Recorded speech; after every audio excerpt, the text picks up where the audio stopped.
hello again, and welcome back to another episode of the Welch Report with me, Jean-Luc Welch. Make some noise, clap it up, get excited wherever you are. We are back with another jam-packed episode covering everything going on in the world of sports, talking about the Super Bowl, Patrick Mahomes getting a third title, the Chiefs getting a third title. Are they in fact a dynasty? Patrick Mahomes' GOAT conversation, is it valid or is it not? Also the NBA trade deadline and much else in the world of boxing. We got stuff to cover as well. We covered all bases on this episode. So again, thank you so much for tuning in. Thank you so much for listening. And again, before we even start, leave a like on the video, comment your thoughts and opinions, subscribe to the channel, and share the show with everybody that you know so we can keep on building up this empire of a community together. We are nearly at 900 and one step away from 1,000 subscribers, all thanks to you all and your great support. Keep on dishing it out there. Absolutely. Still trying to make some moolah for you lot. We still trying to get that traction going. And we getting there. Absolutely. So I thank you so much for all the support and love that we've been shown. Love commenting, love getting at you on. Hey, let's build something special because something's happening. I don't know what it is, but something's happening on this show. So we're doing something right in some capacity. But without further ado, all that out the way, let's jump right into the world of sports. Talking about first and foremost, the Super Bowl. That is right, ladies and gentlemen. They've done it. They have officially gone and done something that we haven't seen since the New England Patriots in terms of the Kansas City Chiefs have officially, let me make sure I got my sound, that's right, have officially done what was seen to be only done by the greatest of all time, Tom Brady, repeated and become back-to-back Super Bowl champions. In spite of all odds of that seeming impossible in the world of the NFL, because it's incredibly hard to win one Super Bowl, let alone two back-to-back. This was phenomenal, and it was against, again, the best-built team in football. Also, by the way, before I forget, let me pat my own stuff on the back, because I got it right. You're doggone right. I called it. I'm telling you, I have been on a roll for the last year and a half calling and predicting these games, and exactly what happened. We'll break down the game as a whole, but specifically, it came down to Patrick Mahomes versus Brock Purdy. Who was going to be able, in the bigger, or rather not even the bigger moments, because this is in fact the biggest moment of the year in terms of Super Bowl for the NFL. But in key situations, what plays are you able to make or create in order to keep your hopes or your chances for your team to actually achieve the ultimate goal alive? Who is going to be able to make the breakout play? And it came down to Patrick Mahomes doing what Patrick Mahomes does, and Brock Purdy, while having a great game, it just wasn't enough.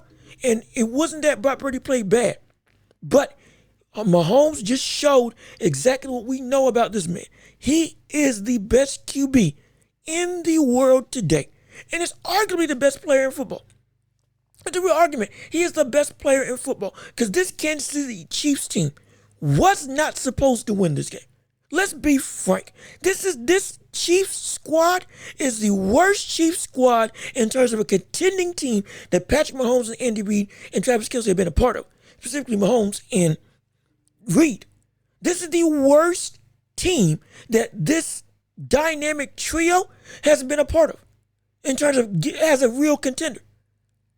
Outside of their first season, this is probably the worst team since they've been in the running for, hey, this is the team to go through in the NFL. This is the worst squad that they've had throughout the entirety of their dominant run. Tyreek Hill left. They've had injuries. They had situations in the season where it seemed like they were going to fall apart. Constantly offsides called, defense not looking up to par. Even the offense to some degree, without dominating it always is as usual, even that looked to some degree stagnant.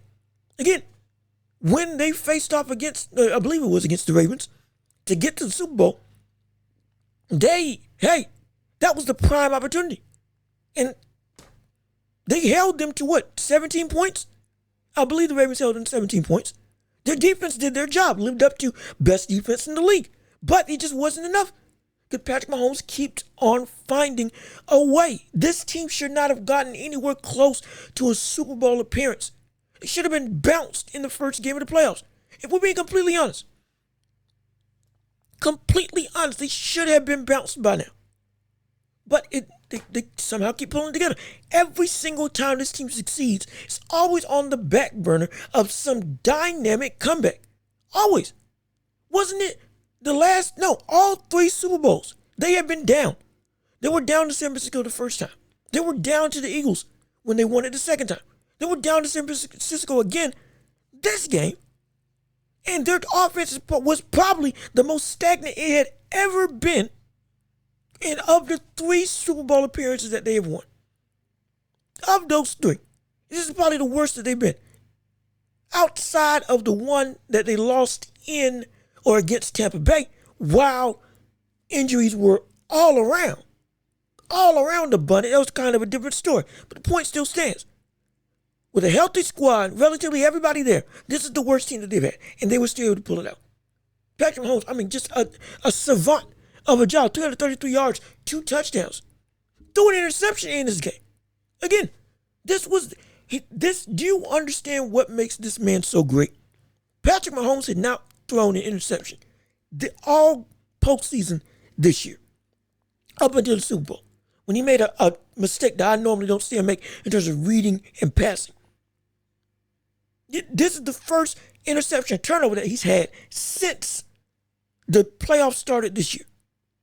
This is the first interception turnover that he's had since last postseason. People forget he didn't turn the ball over at all last year when they won it. Up until this year. That's nearly an entire year. Nearly 2 years in the playoffs. Never threw an interception. It's insane.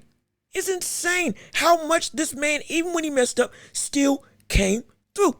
And again, credit to Brock Purdy, like I said earlier. He did not play bad. He overcame the moniker of game manager, as we've been saying on this show. 255 yards, 12 of 18 when rushed, 28 of 38 as a whole on the game. Had a touchdown when the blitz was coming. Didn't have a turnover, didn't have an interception. Was dotting up the zone of the Chiefs defense. Was marching down the field. To be perfectly honest, that offense was marching down the field with Christian McCaffrey having 80 yards on the game. Rushing. Passing was also a great receiver and scored the touchdown on that trick play. This was an offense led by Brock Purdy, with the best player being Christian McCaffrey. They were marching down the field.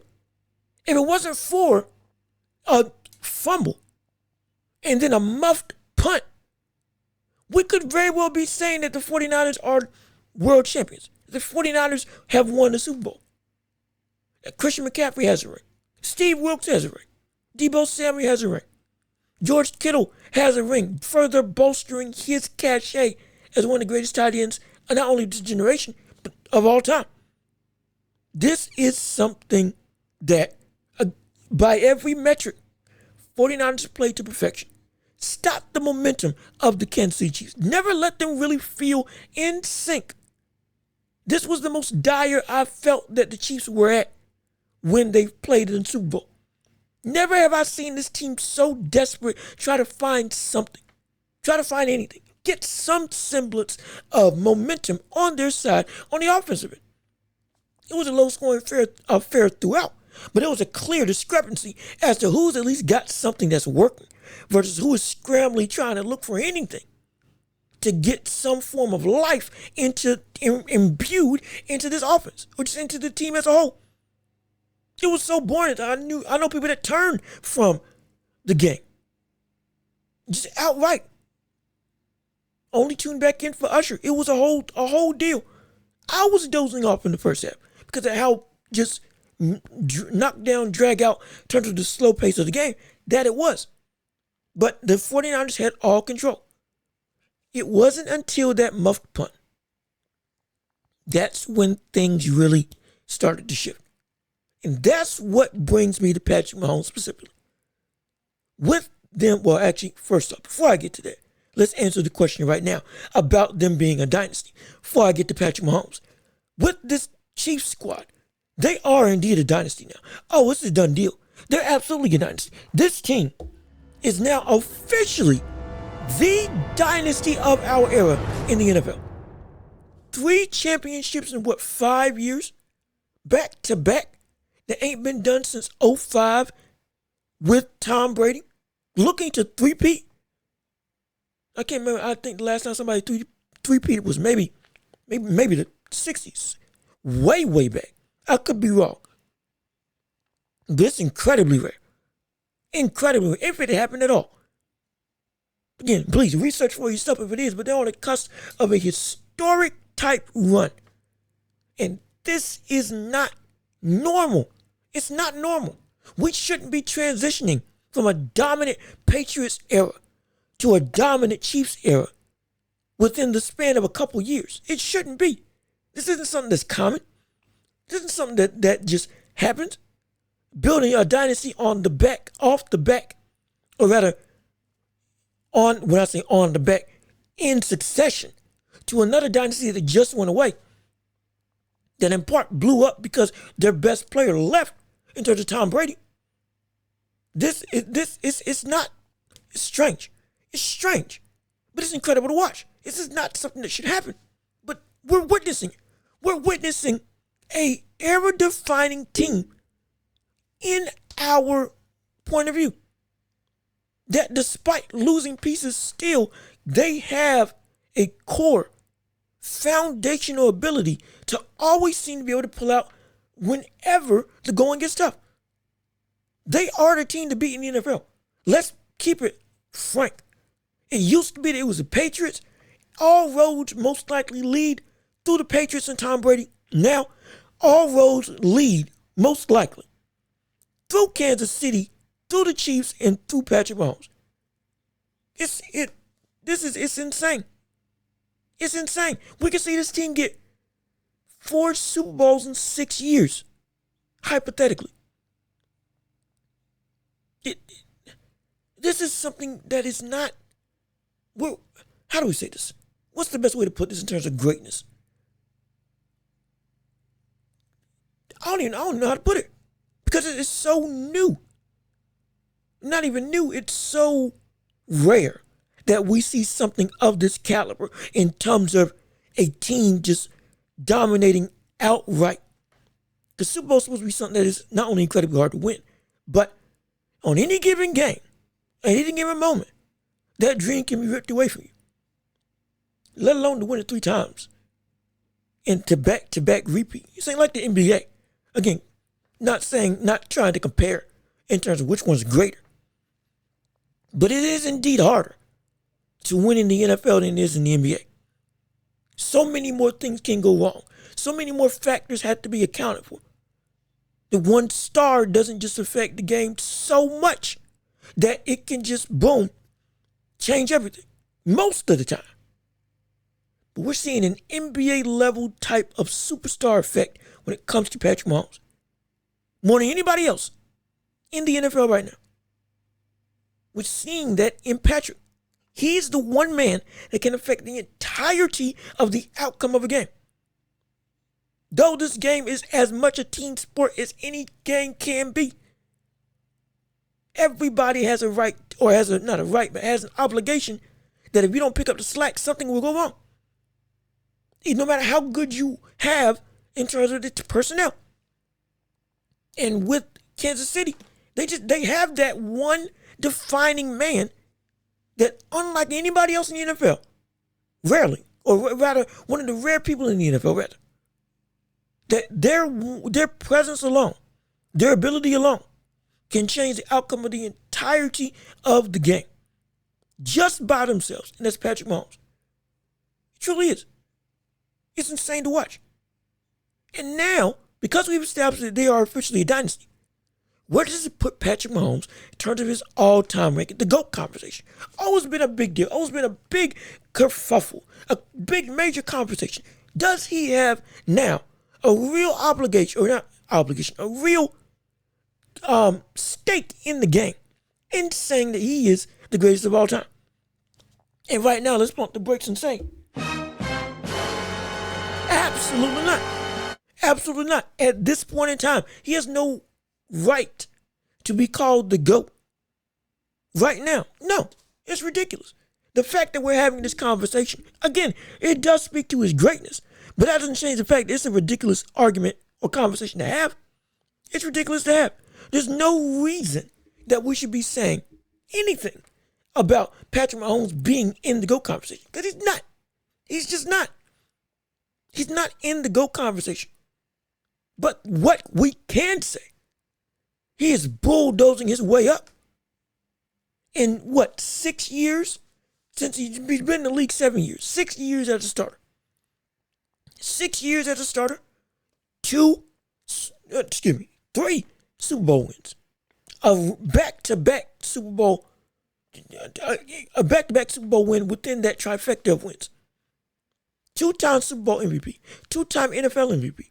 In his first 6 seasons, has washed what Tom Brady was doing in his first 6 years.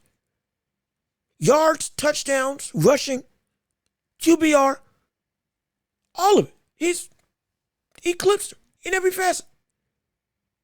It is insane that this is what we are witnessing from a man. He is 15-3 in playoff games.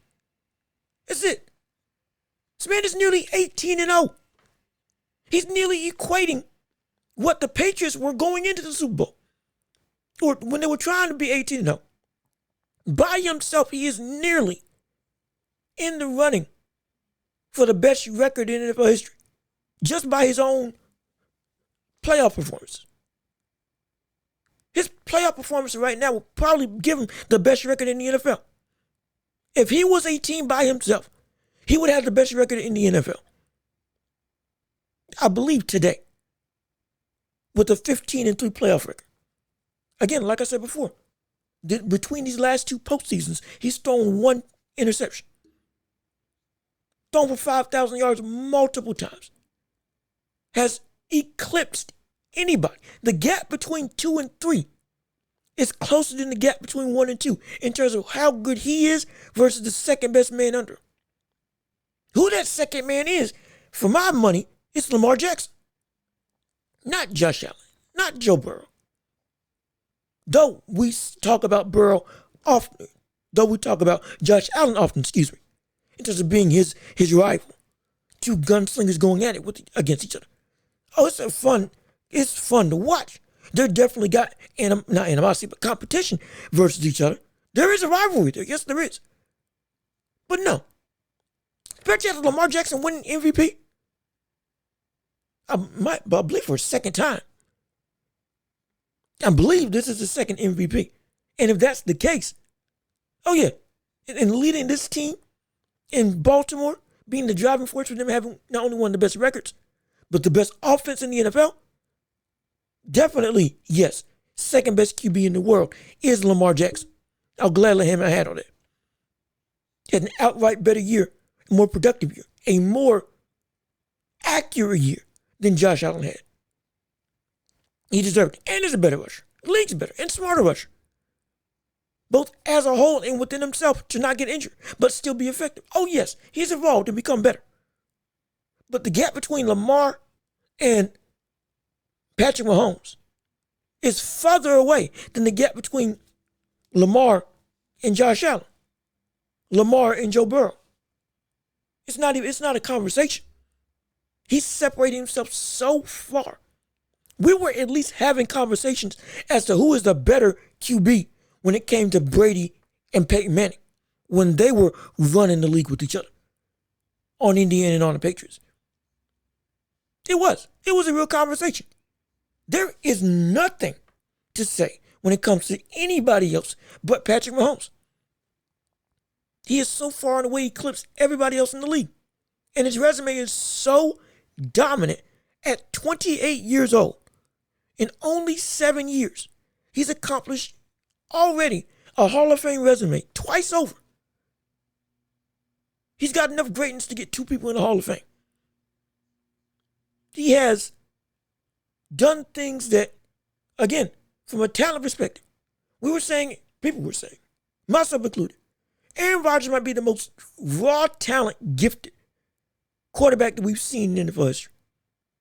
You also got Joe Montana.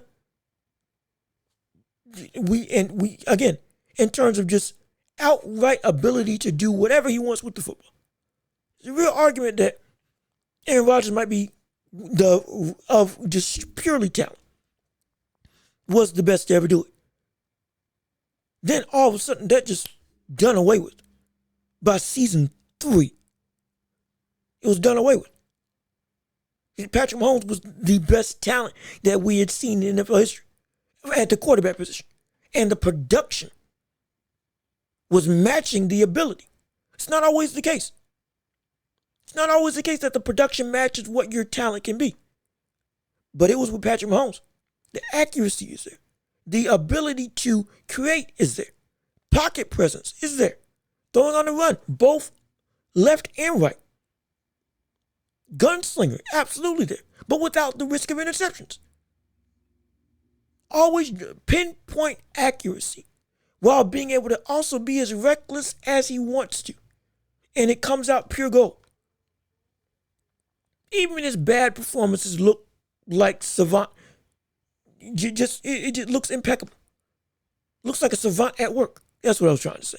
Again, when he lost in Tampa Bay, or lost to Tampa Bay rather, he still put on one of the greatest passing performances I had ever seen. Because though he lost the game, every incompletion that he threw, for the most part, was right on the money where only his receiver could catch it. From the start of the game all the way to crunch time. Including the pass where he threw it essentially parallel to the ground. Still hit, I believe it was Tyreek Hill or Watkins. It was Tyreek Hill or Watkins, one of the two. Hit him square in the face mask where only he could get it. And he dropped it. It would have been the greatest touchdown pass I had ever seen. He has been so perfect. He's made the impossible look easy. And his resume is stacking up so much that his GOAT conversation, this GOAT conversation rather, it's not something that he is in right now. But he is swiftly marching his way up there. Swiftly marching his way to say that he's the GOAT.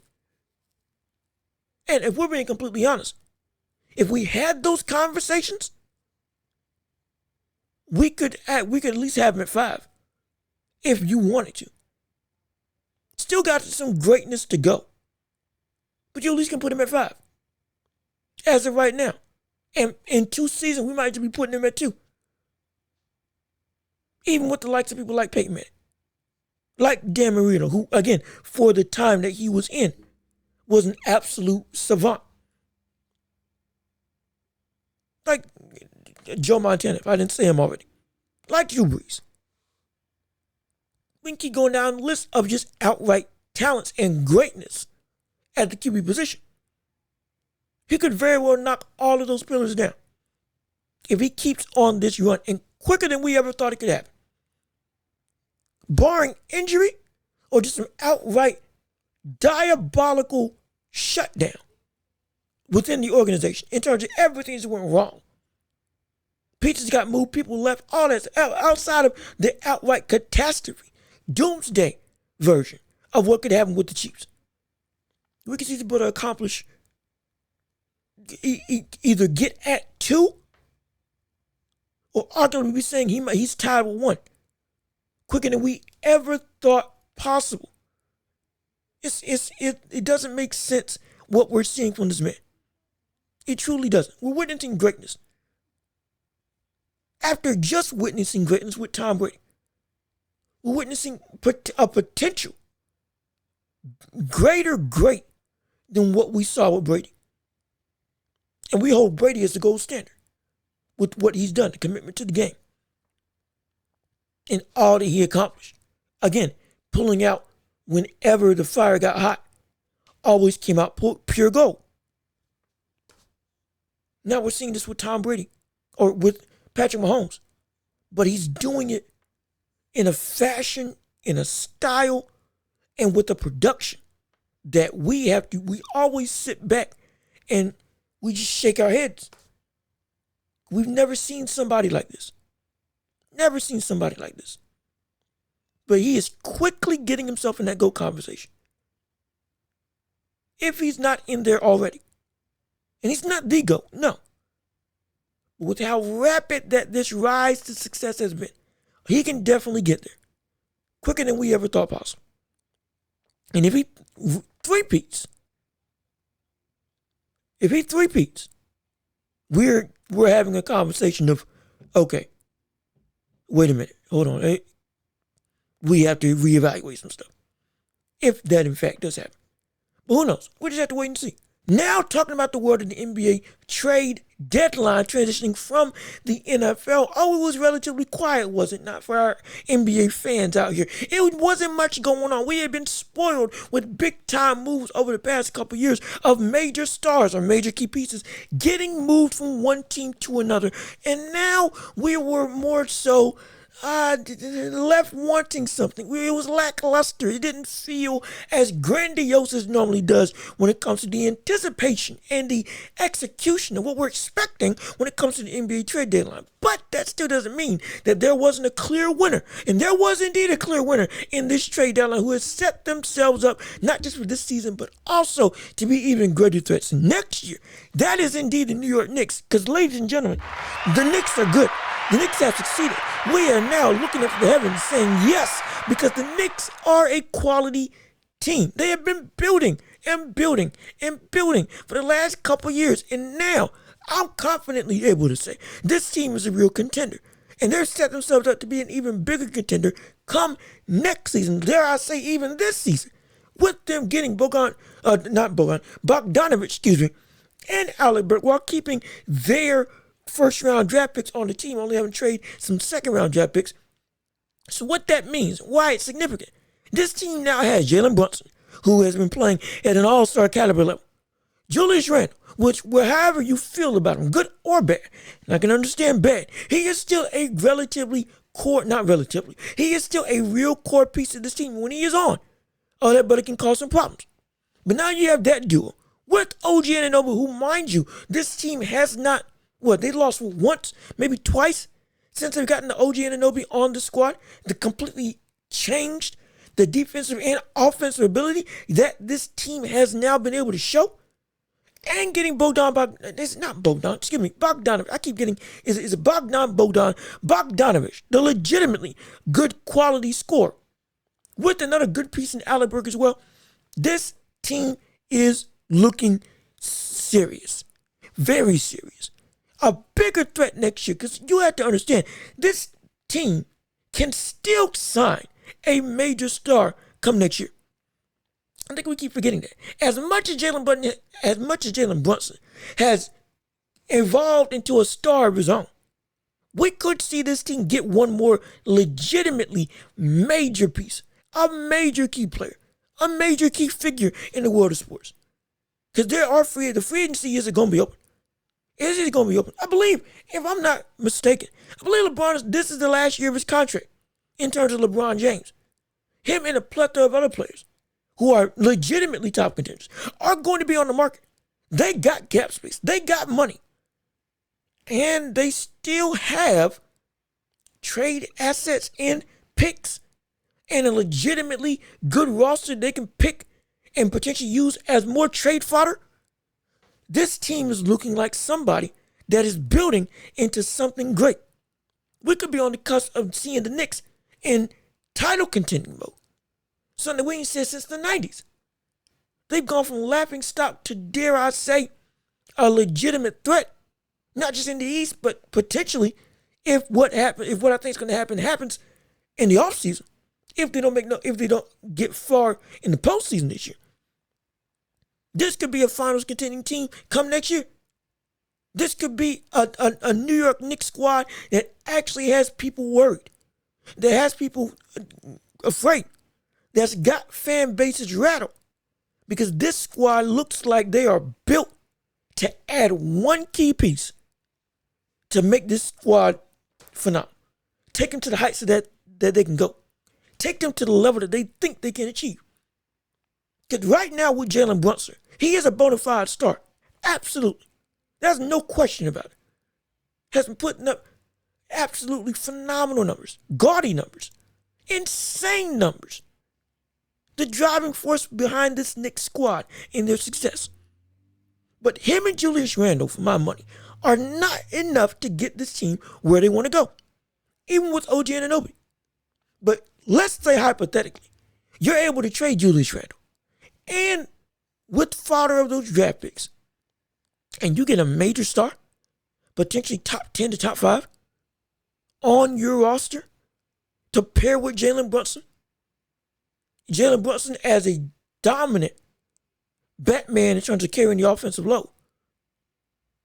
But you get another, a legitimately great, let's say, big man, or another two guard who can actively not only carry and score along with you, but help on the defensive end as well, bolstering what we already see OG Anunoby doing. Or, dare I say, even better, you make Jalen Brunson, while he's the heart of this team and the leader in that respect, you give him a top 10 player and make him a Robin to a better, in terms of talent, a better Batman, with him orchestrating it all. My gosh. My goodness. Oh, you're talking about a scary situation. You're talking about a scary situation for the entirety of the NBA. Oh, this is built to be something special. This is built to be something different. We could be on the cusp of seeing New York have a new frame and a new lease on life. Buzz like never before. It's preposterous how much they've set themselves up to succeed between now and next season. They have essentially a 2-year window to become the most prosperous they've ever been since the 90s. To open up their opportunity to be a real contender. Not just in the East, but in all of the NBA. In both conferences.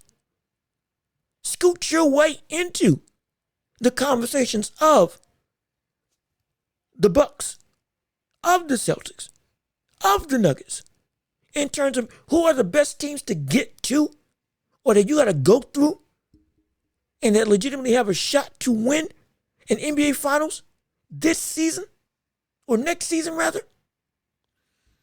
This could be one of them. We could be seeing the Knicks as one of them. And speaking of the Bucks, as we transition from the Knicks having, again, easily winning the trade deadline, the Bucks have been, not only did they not make any moves, but they might have just shot themselves in the foot with this Doc Rivers trade. Because like I said, Doc Rivers could be a problem. Doc Rivers could really be a problem. And ladies and gentlemen, now, hey, look at this. We got some problems here.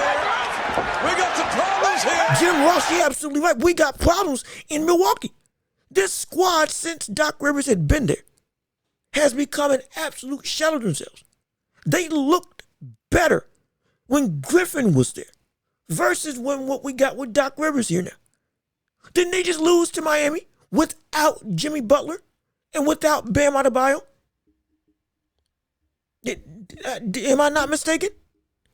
Wasn't this a squad that was at one point in time, not even at one point in time, solidified as the best team, or arguably the best team in the East? Record-wise was the second best team in the East, but a team that I was saying is still best equipped out of everybody in the East, outside the Celtics, to run through the conference. And they do this. They have this debacle. They fall apart this quickly. They lost their first game with Doc. And I believe they have been on a downward trend ever since. Some people can look at it as Damian Lillard being not the Dame that we know or have seen in the past. Again, he's still averaging relatively close to the numbers that he was averaging in Portland and for his entire career. But in terms of this season, even amongst those averages, they are fooling to some degree, because if you look at the last couple games that he's played, it's been abysmal. It's been horrible. Nearly sub 40 from the field as a whole, and near 32%, I believe 32, or under 34% from three. Yeah, averaging with 6-7 assists, yes, but the rest of the offensive load that we want Dame and no Dame can do hasn't been doing. Defense still hasn't been improving like we expected it to, or like we insinuated it would when Doc Rivers got on the squad. This has been an absolute dumpster fire. It's been a dumpster fire. This is the, like I said, it's a problem with Doc Rivers.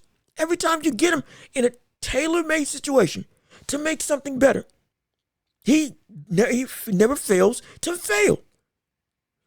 I'll even give you the argument that the Bucs are a worse squad now in theory, or just not in theory, in practice with how they're playing right now, due to the loss of June Holiday being such a big detriment to the defensive capabilities that this squad has off, which was one of the biggest benchmarks as to why they had won the finals in the past and had consistently been a threat in the East and nigh to the rest of the NBA for all these years that they've been dominant. And in the years of Giannis' prime, that no problem there. You can have that argument. Still, they've kept relatively everybody there. Brook Lopez, Bobby Portis, Grayson Allen, Chris Middleton, Giannis, added Deng, and the bench is still the bench. It ain't great, but it isn't terrible. And seemingly they should still be better than what we're seeing here right now. But it's all because of Doc. It's all because of Doc. Doc has single-handedly torn down whatever momentum they had this year. Whatever momentum they had this year. This team looks completely different from what they were not even 8 games ago. Again, before Griffin got ousted. With what? What was he? 30? What was he? 31-9? 31-11? At least close to 30 wins. At minimum. Around 30-12, somewhere around that line he was in terms of his record with that squad. Yes, there were things that were lapsing. Like I said, defense at that point in time was 22nd ranked in the league. But that was better than what we're seeing this right now. This is terrible from Doc Rivers. It's absolutely terrible. They've lost 3 of their last 5. Their defense hasn't improved in the slightest relatively to what we were expecting when Doc Rivers got on the squad, going from 22nd to 19th in terms of defensive rating as a whole in the year. This is not okay. This is not okay. This again speaks to the problem that Doc Rivers brings to whatever roster he gets on. He always brings them down. This is, again, his last opportunity, most likely, to coach in the NBA. This is his last opportunity, most likely. And in a made situation, second best team in the East, a team that, again, when they've been on a losing streak of the last 5 games, lost 3 in a row, then beat Charlotte, and then beat Denver. I can't remember if Nikola Jokic was out for that game or not, but regardless of which, they have not been able to gain any real traction when it comes to Doc Rivers and whatever mentality and whatever scheme he's trying to get this team to galvanize around. He's not a good coach anymore. We have to start saying that. We have to start saying that. It cannot be a situation where this is just, they'll get it together at some point. No. The easiest thing in the world would just to, yes, you have your own philosophy, but build on what was working. But seemingly, you're tearing it down. It boggles my mind. It boggles my mind. This is on Doc because it doesn't look like the same team. It doesn't look like the same squad. This doesn't look like a team that is as together, as cohesive, nor is as understanding as to what they want to do on both sides of the ball. Mind you, Giannis asked for him. Giannis wanted him as their coach. Giannis wanted him as their man. Giannis wanted him as the guy to lead the squad. And this is what he's doing? This is terrible. It's horrible. This is terrible. Terrible is the only word I can think of because it's so egregious that we're seeing this cycle happen again. Like on the Clippers, both stints, like on Philadelphia, and outside of Boston, You haven't produced anything. There's good reason for it. Maybe we overestimated your ability to be a quality coach. You're not bad, but you sure enough ain't good at this stage in your career. Your ability now to make a game plan that works to get your teams over the hump, to get your team set in position to take advantage of everything they have to offer. You, in terms of Doc Rivers, you're not cutting. You're not cutting. It's showing the pattern, again, of mediocrity from you as the leader of men.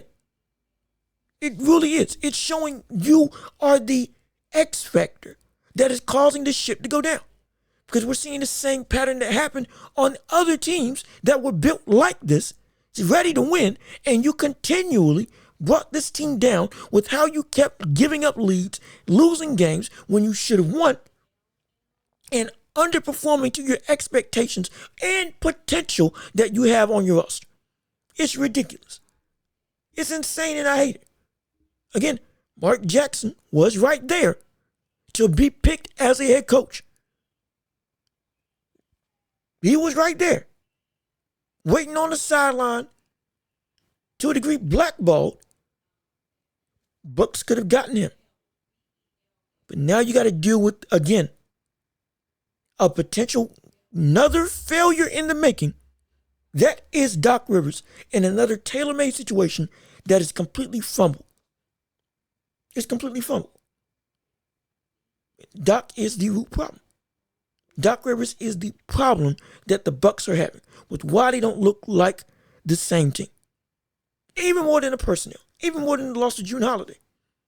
It is Doc Rivers not getting the scheme of this team down to a science to maximize everything that they have at their disposal. I don't think it's going to change with time. If it does, I'll gladly be wrong. I don't think it's going to change with time. I don't think it's going to change after the All-Star break. I don't think it's going to change going into the playoffs. The Celtics could be the Bucks, could still be the second best team in the East. And I would say that they're going to lose. Because I don't trust Doc Rivers. I don't trust him in his schemes and the ability to make a game plan to maximize everything that this team has to offer and adapt to what the opposing coaches and teams are doing. I don't. Because the biggest thing that you wanted to hang your hat on, which was defense, has not gotten any better. It hasn't changed. If it has, it's been subtle. We're not saying you need to be top 5 right now. We need to see something bigger than this. We need to see something better than this. And we're not. So what does that say? Doc, you are failing at what you're supposed to do. And the clock's ticking, not just to get right, but also for your time as a head coach could be drawing to an end. Also, real quick, touching on what was rumored to potentially have happened, or what nearly happened. Golden State reached out to the Lakers, good gosh, to get LeBron on Golden State. My goodness. All of a sudden, everybody's been coming out the woodwork. Daryl Morey got called about LeBron. A bunch of other teams called about LeBron. Warriors called about LeBron. Draymond Green wanted LeBron there in terms of in Golden State. This, all with the cryptic tweets, hourglasses sent from LeBron, the brazen, subtle yet speaking volumes statements that he's made to the media, clearly showing some disdain as to what's going on in Lakerland, in Los Angeles. Again, it boils down to, in my humble estimation, Darvin Ham is being a terrible coach. Again, this team should not be muddling above 500 with the roster they've constructed now, with D'Lo playing the way that he's been playing now, with Austin Reeves playing like Austin Reeves. All of this with injuries, mind you, of Cam Reddish and Vando, who are set to come back soon. This is a squad in its totality built to legitimately win a title. Built to be one of the biggest threats in the West, along with the Nuggets. Along with the Timberwolves, who have been playing phenomenal this year. And with anybody else in the NBA. They're a team that teams should not want to play against. Oh, that sounded confusing. Let me say that again.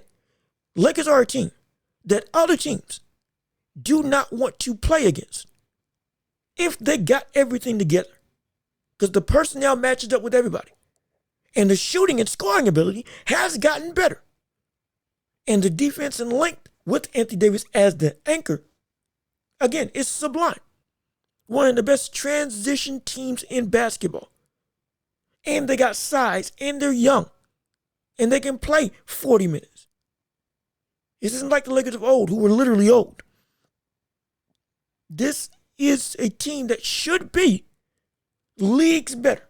Because of Devin Haney, as we continue to say, we always see them flounder, falter, and fail with whatever little momentum that they get. Because that brother is just a terrible coach. Now, LeBron's fed up. He might not sign with them. And the dream scenario for anybody in the NBA has been seeing LeBron with his IQ and passing go to the epitome of spread out offense in Golden State under Steve Kerr, under a quality coach outside of Eric Spoelstra, outside of Ty Lue, if you feel that he's a quality coach,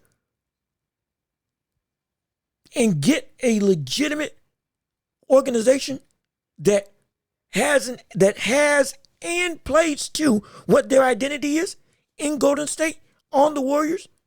My gosh, you're talking about a offensive force, the likes of which we may have never seen in the NBA. We may have never seen in the NBA. It's something completely different. LeBron and Steph together. We saw KD and Steph. Again, that was insane and phenomenal. Insane and phenomenal. This could be that level, if not potentially greater, because it's LeBron.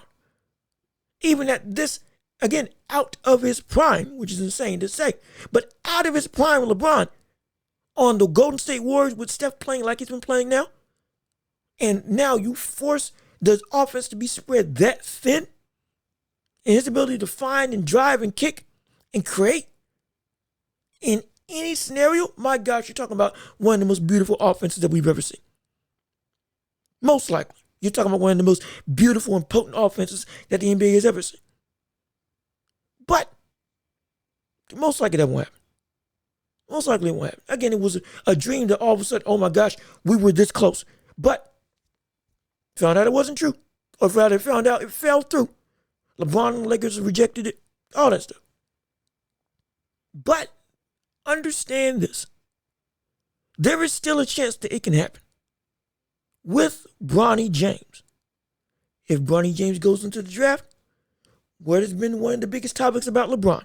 If Bronny gets drafted, LeBron wants to play wherever he goes. He will take money. Or he will take less money. Significantly less money. To go play with his son. He will take drastic cuts to go play with his son. He has been stated. He has been on record saying that's a package. It's a package deal. You get Bronny, you get me. Point blank, period. Even with Orlando. How much he doesn't like Orlando, as he's been stated saying. If he goes to Golden State in terms of Bronny James, let's say they draft him. Because of the package that is going to come with them. If they draft Bronny, LeBron goes there. Boom. With him taking a significant pay cut, his words, not mine, saying he's willing to sacrifice to play with his son, revenue-wise. You know how much that opens up for that offense to be built back up again? Yes, we know Clay has been playing abysmal relative to his high standards. Draymond Green is Draymond Green, ever so declining. Yes, he makes their defense better, don't get me wrong. But you mean to tell me now you got Steph and LeBron playing together with revenue to play with, to get somebody else to play with them? My gosh. There's something could be brewing that could shock everybody in terms of what can potentially be done if the perfect world takes place and the Warriors sign LeBron through getting Bronny in the draft. It's a hypothetical. It's a long shot, most likely, but always a real possibility.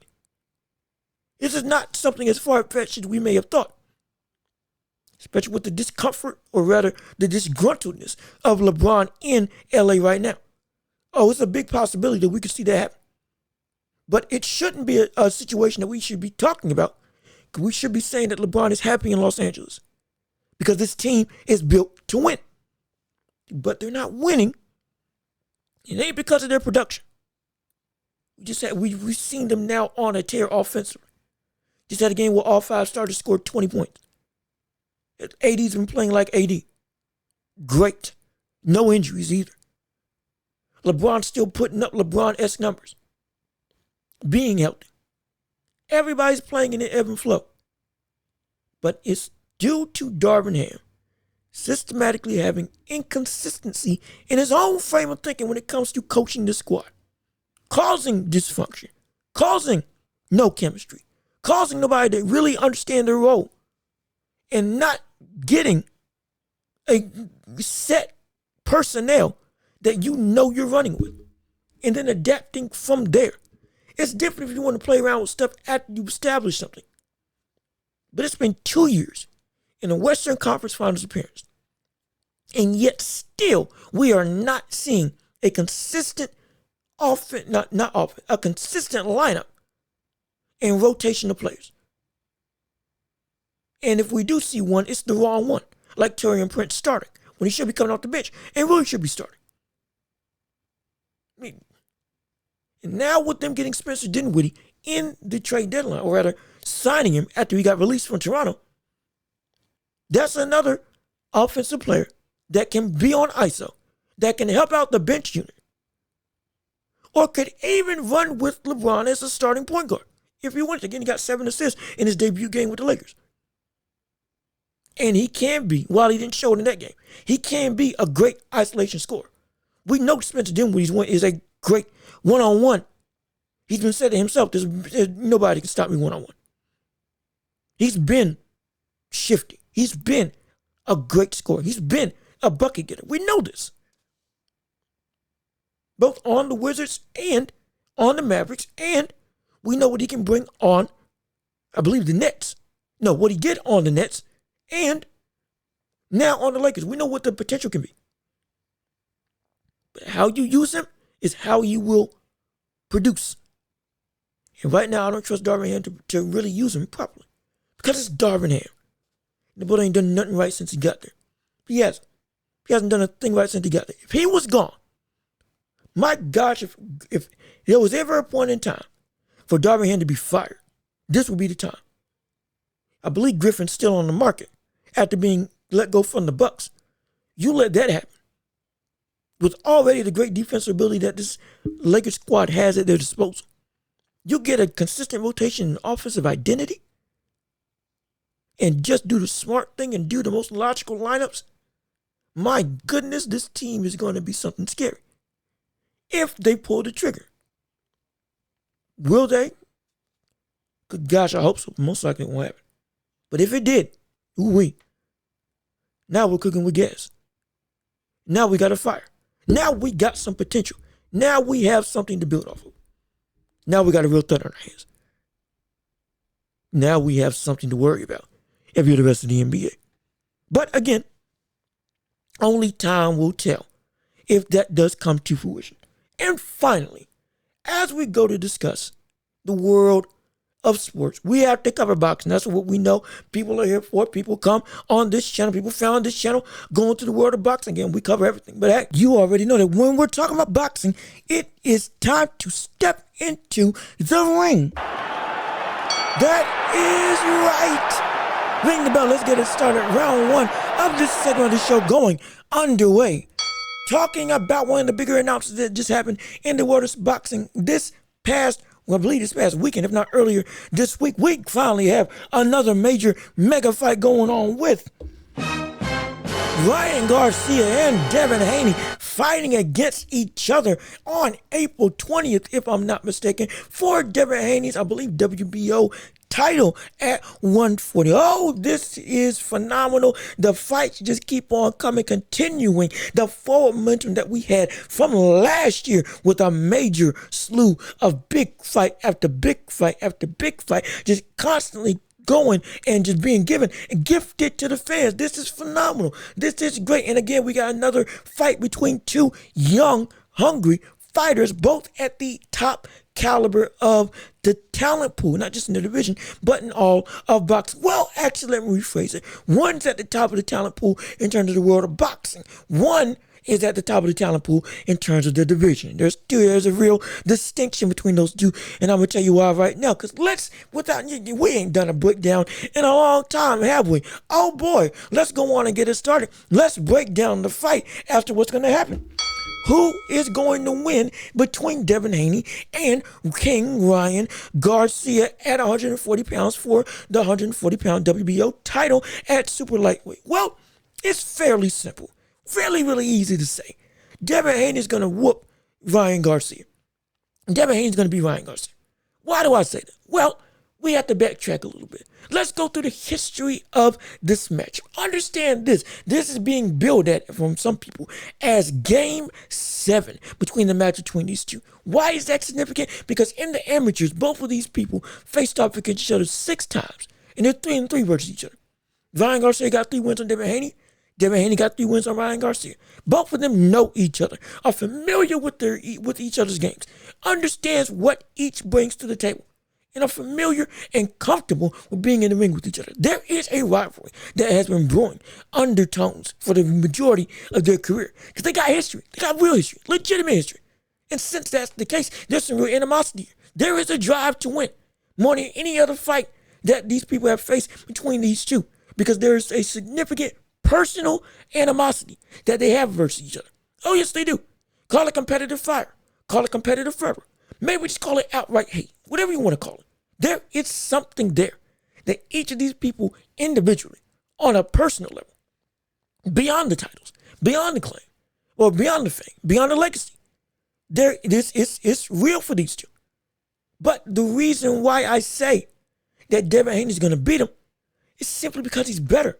Despite all the history, despite all the extra weight that this fight is going to bring out of these two, it's just point blank, period, in this Game 7 fight.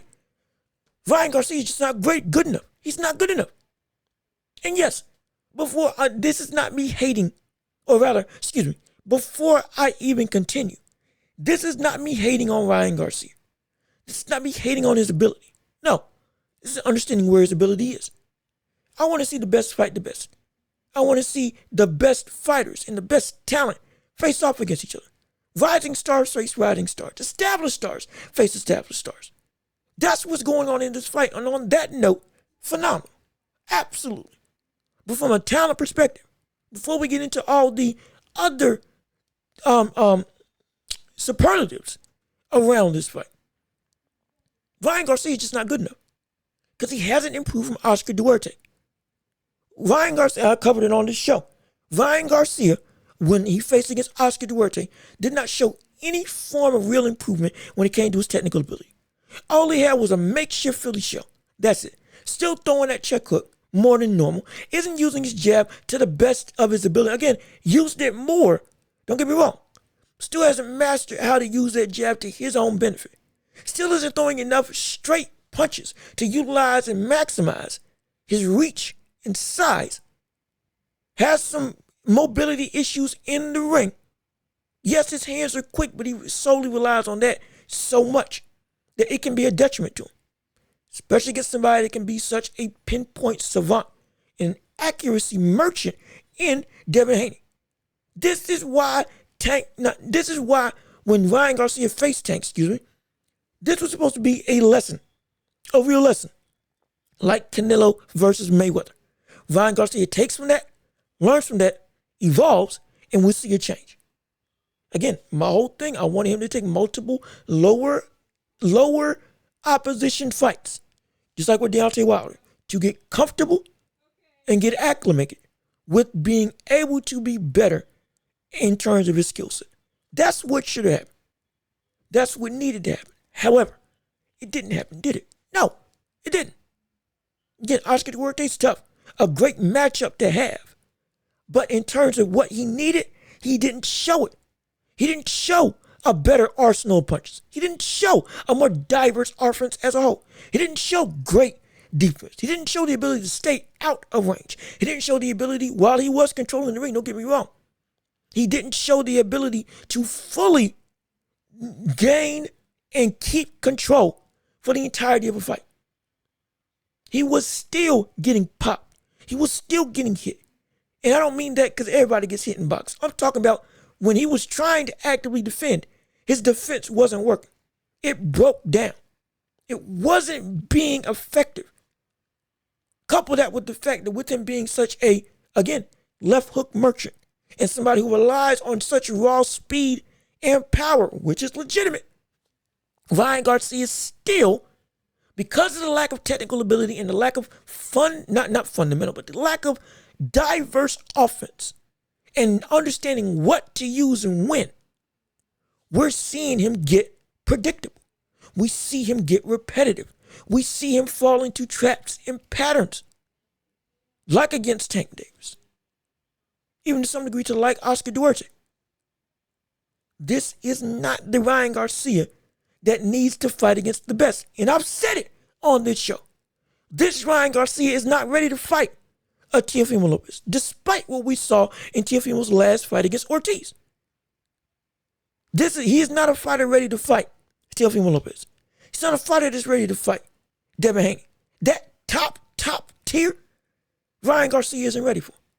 Devin Haney has shown that he evolved, changed, and turned into a different beast entirely, like I covered on this show. Showed more power.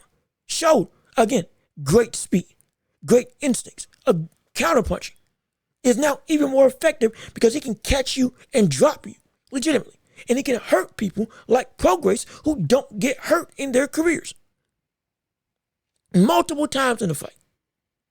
Couple that with the fact that his ring generalship is nigh impossible to reach at this level relative to where Ryan Garcia is and where Devin Haney is. It's literally off the string. This is how wide the gap is. They with how much they've evolved in their time away from each other, from their amateur days in fighting, one has drastically improved and the other one has improved only to some extent. That's it. There's a reason why Devin Haney was able to become undisputed and Ryan Garcia is still seeking a championship. There is a difference in talent level outright that Ryan Garcia just is not at yet. He could beat Rolly Romero. Again, that's a fine fight if that got made. But as we know, it fell through. Ryan Garcia went back to the table with Devin Haney. Boom, fight gets made. No hassle, no problem. We love that. And we'll address that right after this. But the point is, the breakdown. Him in this fight is not ready for Devin Haney.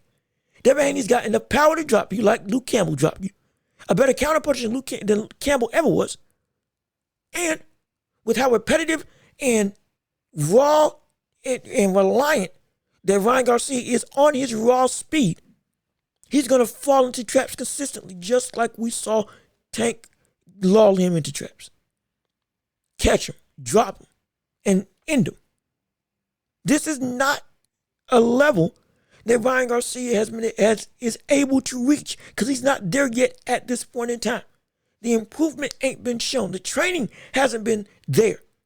I believe he's still training with Derrick James, if I remember correctly. I believe he's still training with Derrick James. And yet still, maybe they just haven't had enough time together.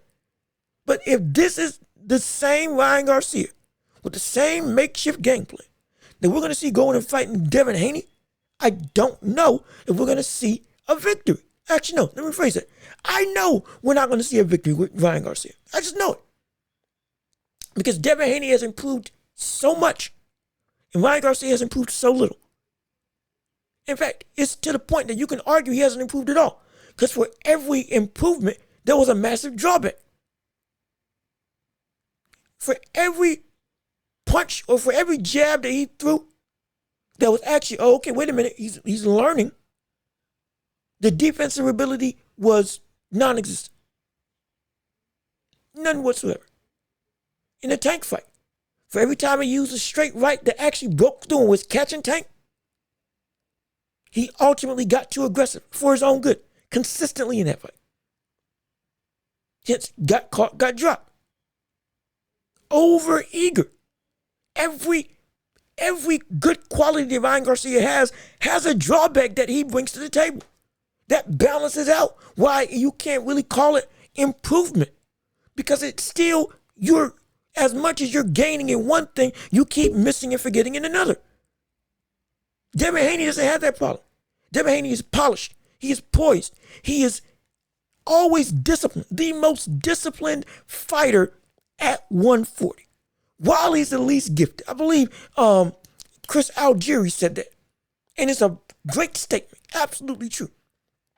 Devin Haney is the least physically gifted champion in the division. But he is the best and most disciplined champion in the division. Teal's the most athletic rawly. Absolutely. Ryan Garcia is the quickest. And from a frame perspective, he's probably the biggest. Sabril Matias is the most powerful. And Roland Merrill's just the most explosive. But talent-wise, yeah. But the point still stands. He is the least physically gifted boxer of that 4 tandem of champions. Yet he is the most disciplined and the best. Because he's mastered the technical aspect of it. He doesn't do too much. He always is smart. He is always looking to put himself in the best position, the most optimal field of success. Never gets too eager. Never got too out of his comfort zone. Even when he had Prograis hurt, he didn't just chase him down recklessly. He would still boxed. Ryan Garcia doesn't have that discipline. He hasn't shown he has that discipline. Even in the style of just coming forward, he hasn't shown he's disciplined enough to come forward smartly. He just hasn't. This is the problem when it comes to Ryan Garcia and Devin Haney. They are not on equal grounds. They cannot fight each other and it be competitive, from my estimation, because while they know each other, again, from the amateurs, 3-3, this being game 7 between them, the amount of improvement is drastically different from one and the other. It's almost not comparable. You can't compare what Devin Haney has done to make himself better versus what we've seen Ryan Garcia improve to. Ryan Garcia is, in fact, this is the best way you can describe it. Ryan Garcia improved all of his physical attributes. Got bigger, got stronger, got taller, got faster. Devin Haney improved all of his technical attributes. Became a better counterpuncher, mastered his jab, mastered ring generalship, and being able to be elusive and defensively sound. And also improved physically by gaining weight and power. One maxed out all their physicals. The other one maxed out all their skill sets and then also added some physical upgrades as well. And now you're just relying on, okay, I'm fast and I'm strong. Let me use that to beat this guy who, skill-wise, has leveled up to kingdom come. Become one of the best pure boxers in the entire sport. Now added power. The only thing that Ryan Garcia added was more speed. And maybe more power because he's, again, more weight. But he hasn't developed in any other facet. If anything, he's regressed. This isn't a fight that at this stage in Ryan Garcia's career, he can win. Because he's not ready. I've been said that he's not ready. I know he's not ready. You know that he's not ready. He's not ready and he won't be able to beat him. He won't be able to beat him. He won't be able to beat him. He won't. Ryan Garcia will not be able to beat Devin Haney. Because he didn't learn anything. Nor improve from the Tank fight, which should have been the makings of the evolution of the best Ryan Garcia that we can possibly see. But yet we're not on that road. We're on the road of confusion. Not because the fight doesn't make sense. 2 big names, 2 big stars for a title. Hey, fans want to see it. I want to see it. Yes, I do. But from the actual fight perspective, Here's a big hole. It's a bigger hole for you. This is a big hole for you. This is horrible. It's horrible for Ryan Garcia because he's not ready at all. Nowhere close to being ready for Devin Haney. Not one metric about him outside of his physical gifts. Him being taller, I believe longer reach, and faster, and most likely stronger. Outside of the physical capabilities that he brings to the table, skill set wise, he's nowhere close. And Devin Haney, again, might be shorter, but it ain't by much. His reach is shorter, but it ain't by much. And the weight, we know what the weight's done for Devin Haney. Made him better and better and better. Unlocked a whole vast array of skills and avenues to operate on the offensive end. A more dangerous counterpuncher that can damage you, not just score and win fights on points, can damage you and beat you with more than just technical skill. This is what Devin Haney brings to the table. Ryan Garcia hasn't improved technically. He's going to get circles boxed around. If he catches Devin Haney, hey, great. We can see if he can take it. We saw he could take a clean punch from Regis Prograis. If he can take a clean punch from Ryan Garcia, great. If he can't take it, okay. Hey, it is what it is. I ain't got no dog in the fight. I'm saying what can happen.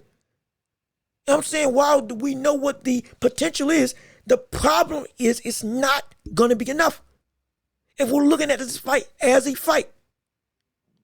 Now, beyond that, or rather, for the prediction, Devin Haney's probably going to beat him on points outright, just like he did Regis Prograis, or, dare I say, he knocks him out in 10 rounds.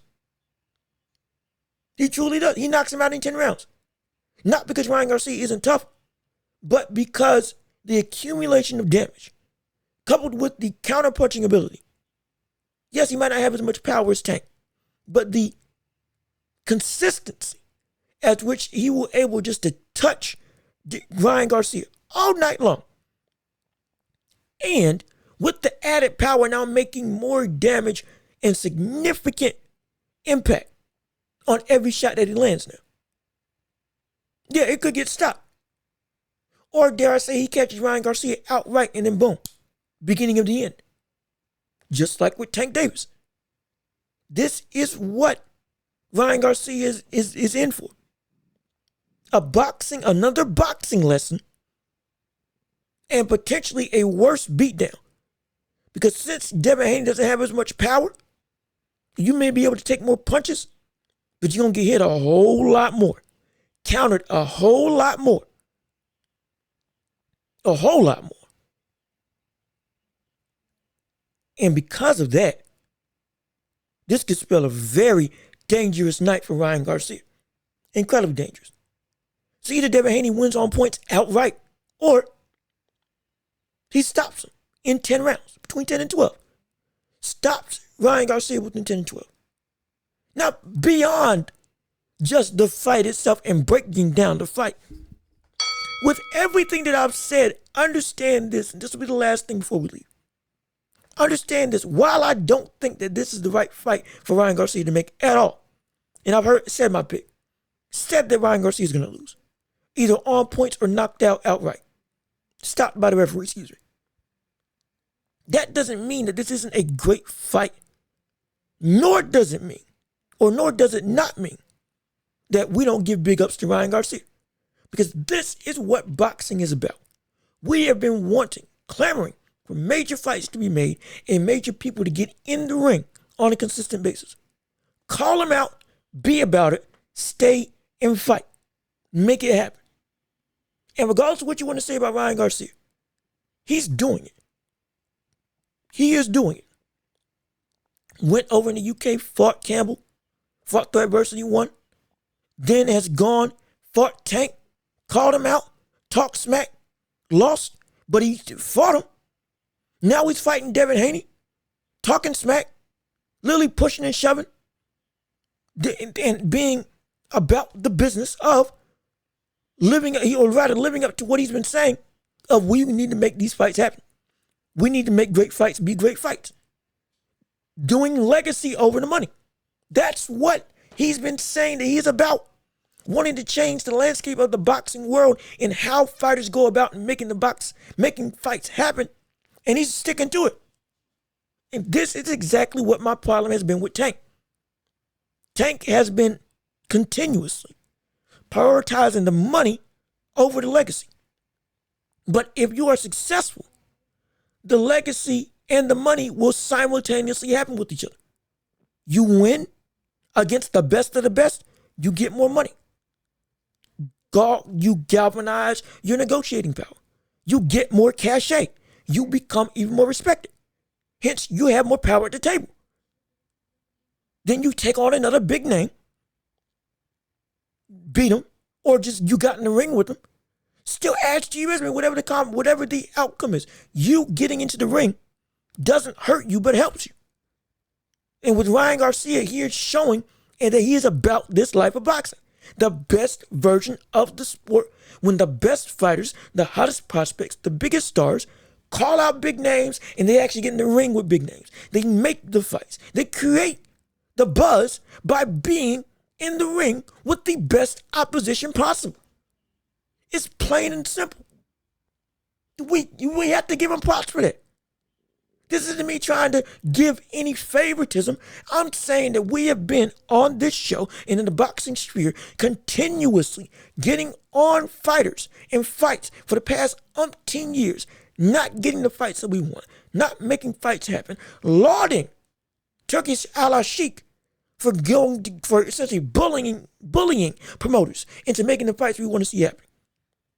Let's give that same praise to the fighters and athletes who are actively going out of the way and making that type of legacy by themselves.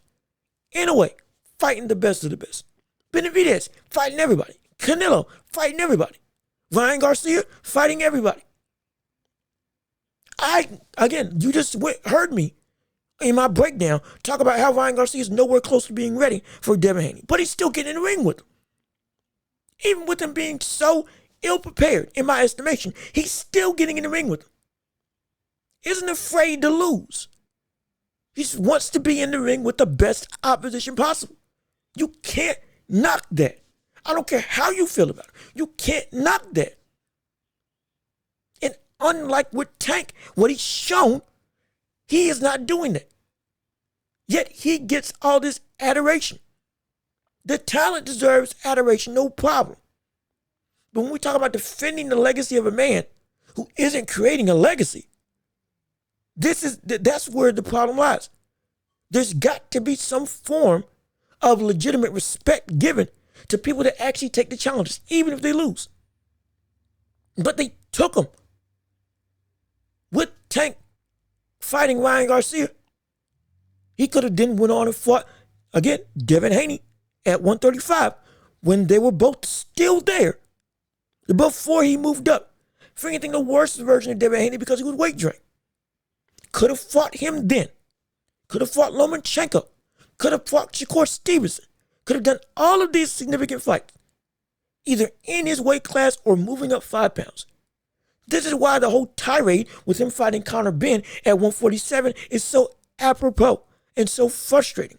Because you can't go out of your way and call yourself great, say you're the face of boxing, and then you do moves like saying a fight is two weight classes are for a reason, and you cannot or are not comfortable above your weight class, but then you go and fight somebody who, mind you, isn't on your level. Conor Benn's not on your level, but you'll fight him.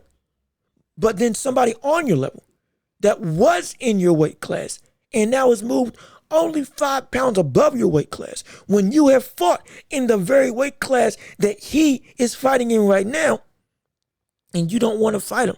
That's where the hypocrisy lies, like I said in the video. This is Ryan Garcia is doing what boxing is all about. He is acting like the truest of warriors, getting in the ring with the best of the best, no matter how much better or worse they are than you. If they're a name, a legitimate name, and y'all are in the crosshairs of each other, you go and make the fight happen. Plain and simple. Plain and simple. Give credit where credit is due. Don't hate the internet persona, all this. Forget all that. Strictly in the ring. You cannot say that he is not giving us the fights that we want to see. He is not giving us fights. You can't say that he's not giving us fights that are anticipated, that are high profile, that are significant, and mean something in the world of boxing. You can't say that. He is actively doing that. He is making this sport fun to watch by him consistently taking these challenges. No problem saying anything about how that is great. Similar to Sean Porter. He fought everybody in the division. Everybody. No ifs, ands, or buts about it. Went through everybody. Spence, Crawford, Brook, I believe Danny Swift Garcia. He fought everybody. I think he fought Ugas as well. He fought everybody. This is somebody who is phenomenal. Fought Keith Thurman. He went through, in terms of Sean Porter, fought everybody in the division. If you were a name, he got to you. Win, lose, or draw, he got to you. And with Tank, Ryan, and these other stars, we want to see that on a consistent basis. We want to see that always happen. If Ryan Garcia is delivering, we have to say that. Ryan Garcia is delivering on that notion that purist boxing fans really want. Give us the best of the best against each other.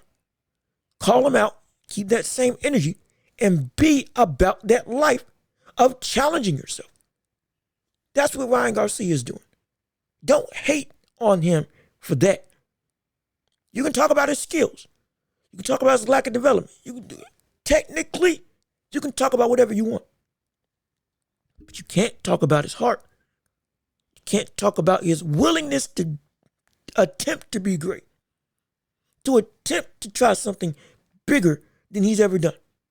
To overcome obstacles that seem too much for him. You can't say that he's not doing it. As other boxers who are also doing that same thing. Again, in a way. And mind you, in a way he has said now, he'll most likely fight at featherweight but no higher. And most likely won't have that Tank fight, that dream fight that everybody wants him to happen. Like he said, weight classes happen for a reason. See, there's no problem with that statement versus the same statement happening with Gervonta Tank Davis. Because in a way, he said, I can't fight at my best above this weight, so most likely that fight won't happen. But guess what? Every other weight class that he's been in, cleared them out. Cleaned out entire divisions. Cleaned out 2 divisions. Undisputed 2 times in a year. He went through the ringer where he was. Hence, if he wants to stay there, that's no problem. If he's got a cap and a limit, he's got a cap and a limit because weight classes do mean something. But within the weight classes that he's going to operate in, he cleaned out. He ran roughshod. Fought every legitimate and significant name, champion, talent, known or unknown, and gave him work. He went and tried everybody. Even if he had lost, still, he went and tried it against everybody. So him saying there's a cap, there's no problem there. There's no hypocrisy. But with Tank, blatant hypocrisy. There's a difference. Major difference. Major difference. Hence why I got a problem with Tank. Though he's great. Problem with him. Because I know what he can achieve. He can do the same thing that we see Ryan Garcia doing. He can do the same thing that we see Noah Inoue doing. He can do the same thing that we see Terrence Crawford doing. He can do the same thing that Usyk is doing. In terms of moving up in weight, challenging everybody. All those fighters. Canelo. You can go down the list. Benavidez. Go down the list. Bivol. Archie Benavidez. All the greats that we got right now, he can do all that. But he's choosing not to. But slandering others for claiming a spot that he says that he's earned. When, while his talent may be world class, never diminish his talent, because his talent is pound for pound. He himself, greatness-wise, doesn't belong in the pound for pound. Because he hasn't put in the work. Ryan Garcia's been putting in the work. Anyway's been putting in the work. Canelo's been putting in the work. Every other name has been putting in more work than him. And it's frustrating. Teofimo Lopez has been putting in more work than him. Everybody's been putting in more work than Tank. Everybody's putting in more work than Tank. And Tank, while you are great from a talent perspective, you are not great because of what you have actually done of recent, again, since Santa Cruz, has not been, from a talent perspective, from a challenging perspective, up to par. Because if we're still holding Isaac Cruz and Ryan Garcia and Leo Santa Cruz as your best wins, your 3 best wins in your career, that's not good. I don't think people understand it. That's not good to have that to hang your hat on. It's not. It isn't. It isn't a good barometer. If that's what you're hanging your hat on. Oh, he fought this, this, and this. Well, those 3 guys, one, I believe Santa Cruz, older. If not, I can't remember if he's retired or if he's, again, just older and hasn't fought in a while. Isaac Cruz, with respect to what he did in that fight, you also only had one hand in the fight. Did. And while his talent is respectable, nobody's saying that Isaac Cruz is A-class. We're saying that he's Rolly Romero level, which he's fighting for Rolly Romero's WBA title. And we know if you're on Rolly Romero's level, you are not elite. That's just a fact of life. If you are on his level, you are not elite. And he's on Rolly Romero's level. Nowhere close to being an elite fighter, in my estimation. But those are the names you hang your hat on. Ryan Garcia, big name, talent level, it was nowhere close to where you were. We're looking for quality in Tank. Ryan Garcia is fighting quality opponents of recent. Again, this is what have you done for me lately? And of recent, he's challenged himself in 2 of his last 3 fights. Devin Haney now, Oscar Duarte, Tank Davis. 2 of the 3 have been fighting to be on the pound for pound. 1 of the 3 from a talent perspective is on the pound for pound. 1 of the 3 from an accolade perspective has an argument to be on it, or if not, is outright on the pound for pound. So hey, that speaks for itself. That's the problem that we have with Tank. And while Ryan right now is proving more about him as a fighter than Tank is sitting down or fighting Conor Ben, if that fight does go through at 147, when he could fight at 140 against the best of the best, or 135 against the best of the best. But we'll talk about that another time. With that being said, this has been another episode of The Welch Report with me, Jean-Luc Welch. Thank you so much for tuning in. Thank you so much for listening. Again, please leave a like on the video. Comment your thoughts and opinions on everything that we talked about today, from the NBA to boxing to the NFL and the Super Bowl champs, Kansas City Chiefs.